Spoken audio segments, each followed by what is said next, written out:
ఇప్పుడు క్లీన్ చేసుకున్న చేప ముక్కలకు ఈ మసాలా అంతటిని చక్కగా పట్టించుకోవాలి. మొత్తం మసాలా పట్టించిన తర్వాత 15 నిమిషాలు ఫ్రిడ్జ్లో ఉంచుకోవాలి. 3/4 స్పూన్స్ ఆయిల్ వేసుకుని మసాలా పట్టించిన చేప ముక్కలను వేసుకోవాలి.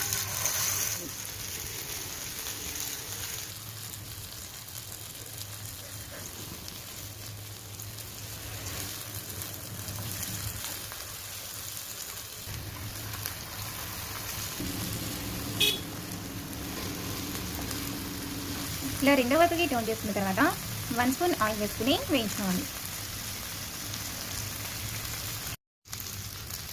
ఇలా రెండు వైపులా వేగిన తర్వాత ఒక బౌల్లోకి తీసుకోవాలి. అంతేనండి, చాలా టేస్టీగా ఉండే చిల్లీ ఫిష్ ఫ్రై రెడీ. మీకు ఈ వీడియో నచ్చినట్లయితే లైక్ చేయండి, షేర్ చేయండి, మా ఛానల్ని సబ్స్క్రైబ్ చేసుకోండి. Thank you.